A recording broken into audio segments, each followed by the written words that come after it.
This video is sponsored by Skillshare Online Learning Community. Hi guys, welcome back. Today I'm going to be bringing you something a bit different.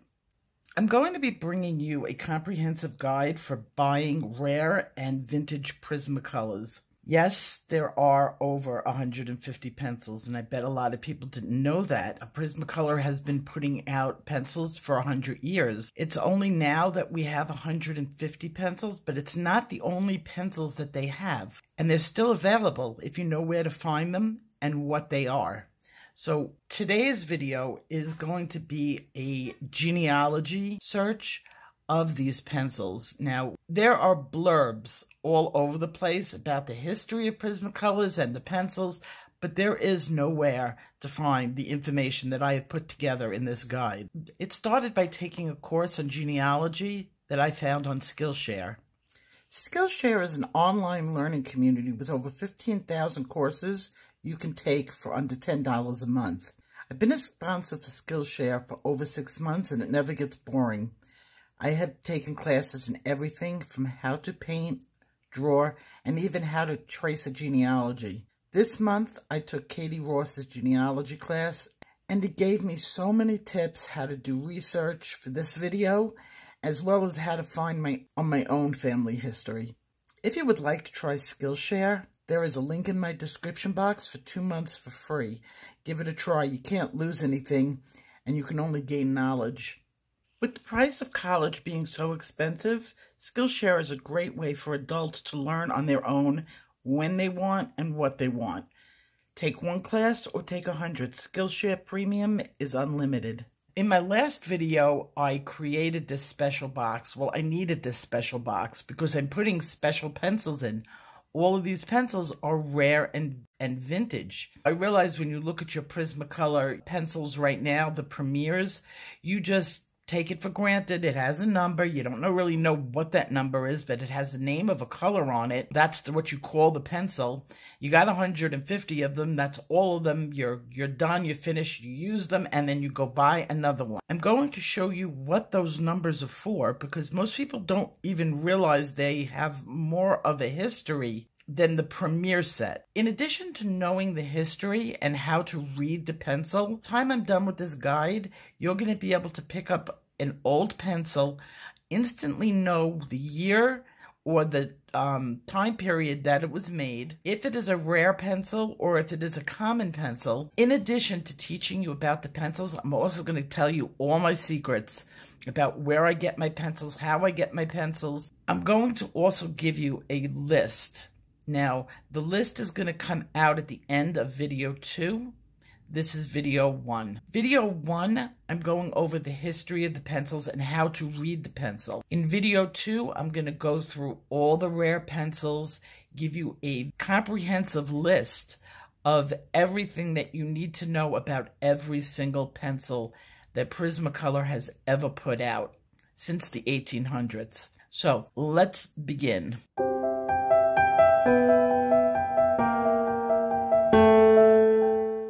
In order for you to know what you're doing when it comes to buying vintage Prismacolor pencils, you really have to know a little bit about history and the history of the pencil and how it developed through time, because written on the pencil is going to be a hint on what time period that specific pencil was made. So let's get into the history, and then we'll talk about the rare pencils. It was back in 1845 when the Beryl Stationery Company was founded, and that was founded in England. While they were doing their thing, about 10 years later, in 1856, in New York City, the Eagle Pencil Company was formed. At that time, colored pencils were really called colored crayons. And so it's very hard to find pencils that date back, but there is a way for you to tell the era that the pencil was developed. On the package, you're going to see something called Eagle. The Eagle Company did produce some colored pencils at the beginning, and I believe that they started out with like 12 in the really, really early days. And those were like their 12 core pencils. This was back before Prismacolor was even started. In 1901, the Eagle Company started to develop their turquoise brand of pencils. Now, later on, the turquoise branched off. It became more graphite. They had two lines. There was the turquoise line, and then there was the Mikado line. Mikado has something to do with the history of paper mate, so it split off in that direction. If you see pencils that are Mikado, and those are the really old ones, those are the pre-World War I pencils. After World War II, they changed the name to Mirado. This is because Mikado means emperor in Japanese.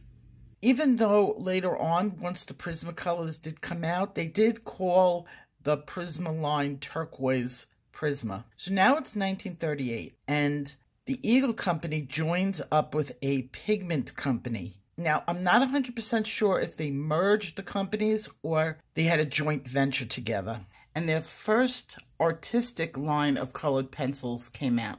These were marketed for professional artists. There were approximately 60 colors at the time. Here's where you're going to get into rare colors, because this is the first line of Prismacolors. We know light cerulean blue as pencil number 904. Back then, it was just called light blue. So the first rare pencil you're going to find is an original Eagles 1938 904 light blue, and it'll say it on the pencil. These were marketed as Eagle Turquoise Prismacolor at this point. That is the first pencil you want to look for. The rest of the colors, they had like aquamarine, Copenhagen blue, peacock green. A lot of these are the classic, and as I put down in my paperwork, I named them the classics. The next colored pencil that you're going to look for is pencil number 913. That's called Green Bice. Now, Green Bice eventually was renamed Spring Green. The original pencils, the one that you're going to look for, is going to be 913 Green Bice. At this point, they did have lemon yellow. Now, it's really funny because through the years, some of these colors come and go. And lemon yellow, which was an original classic, did come and go. They had light green, vermilion. Now, I have to double check, but in there, they had either changed it to red vermilion. Pale vermilion may have been the original, and then they changed it to red vermilion. And that would be pencil 921. The peach colors that we know of today were not called peach. They were called flesh. So you had light flesh and flesh. And let's see. And light violet was lilac, which was 956. The next really big change in Prismacolor, where there was a really big impact, was in 1969. So now we have 1938, we'll say 1940 to almost 1970, a 30-year span of Prismacolor building its reputation. And those pencils in the boxes, that 30-year span, you're always going to see Eagle Turquoise Prismacolor pencils on the boxes. Now you have a change. In 1969, you have Beryl, which was that original company that I talked to that was founded 10 years before Eagle. Beryl buys Eagle, and we have some big changes going on. Now, as soon as the Beryl company buys Prismacolor, they change the name. So on the pencil boxes, you're now going to see Beryl Prismacolor. So that you know that between the years of like 1969 and 1986, thereabouts, because there was still some packaging issues going on both ends. So it didn't just cut off, it depended on where it was manufactured. In that 20-year span, you've got the Beryls, and they're readily available. You can find them on eBay and all sorts of places, and you have the Beryls. The next major company change that came about was in 1986, and that's when a little company from Tennessee bought out Beryl. Okay, so Beryl, which still had manufacturing going on in England, kept the Beryl in England. So you're going to see Beryl pencils coming out longer. And in England, they had something called Prisma, with a K, pencils that were identical to Prismacolors. So it's 1986. The Empire Pencil Company takes over Beryl. So now you have the Beryl Company coming in and adding in some colors. Now, they also took some away, but they added in your metallics. Your metallic purple, metallic green, metallic blue, metallic violet, metallic rose, metallic maroon, metallic jade, and metallic blue, teal blue. And some of you are dropping your jaw because you didn't even know that these color pencils existed. Yes, they were, but they were very short-lived. They were only made for about 5 years. You also have some nice neon colors coming in. You had red neon, green neon. Those were eventually taken away. Those are rare pencils now. You can't get them. The next big shakeup came in 1992. And that's when Sanford Company is bought by Newell. Newell is like Rubbermaid. Okay, now they bought Sanford. That was in 92. In 1995, Sanford, which is now, like, I guess, a subsidiary or becomes the stationery division of Newell, they come in and they take over Empire. Meaning that now Newell, which is the Rubbermaid company, owns Prismacolor. Until today, they still own Prismacolor. Now, Sanford changed the name on the pencil again. Now they were Sanford Prismacolor. And there were a lot of colors in the Sanford Prismacolor line that got discontinued. And we're going to talk about an entire new line of pencils. There was a whole big to-do about artists wanting pencils that were light fast. A lot of the pencils were never tested for light fastness. Prismacolor had to come in quick, and they came out with their own line of light fast pencils. And when they did that, they changed the names of their pencils. You had pencils called Gamboge, which was, I think it was like a greenish yellow. Ivory Oxide, Orange Ochre, Cadmium Orange, which we still have today, really. Rose Peach, Madder Lake. Anytime a pigment has the name Madder, it's red. Theo Violet, Light Oxide Red, Magnesium Violet. Now, these pencils were, quote, quote, much more impressive.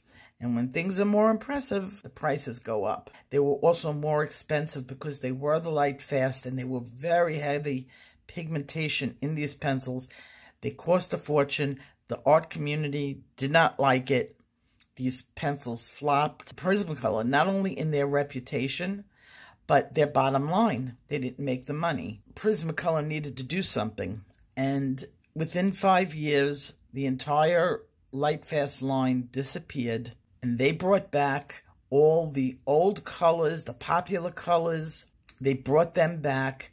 They got rid of, unfortunately, the metals. So that's when your metallics disappeared. And now they're only left with silver, bronze, and gold. Find your coppers. Don't get rid of your coppers. There is none. And the pencil boxes went from 120 count all the way up to 150. And that's where you'll start seeing your decos come back, which they had gotten rid of the decos. Now they're coming back, and they brought back some old favorites that they had gotten rid of earlier. They brought back for the 150 set. Before I go any further, I have to talk about the Verithin line. Before Eagle started making Prismacolor, they made Verithin. And then the brand sort of spun off from there. So you have Eagle Verithin, which I think had 40 colors in it. And then you had Beryl Verithins. And then you had Prismacolor Verithins. Now, Verithins are not the same as Prismacolor pencils, especially the way we know it now. They're older than Prismacolors, so they're a harder wax, they're a different formula. And what they're meant for, at least in today's day and age, is, you know how I talked to you about hard edges and soft edges? Well, the Verithins do the hard edges. They're a harder wax. They're not meant for blending as the soft core are. Back in those days, they used to call Prismacolor thick core.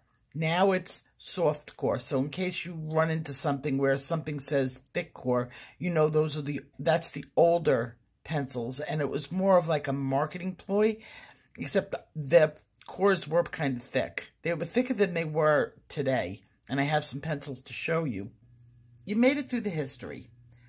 Now I'm going to go into the individual pencils and which pencils are collectible, why they're collectible, what time period they're from, and what sets you can find them in, to give you a little edge up.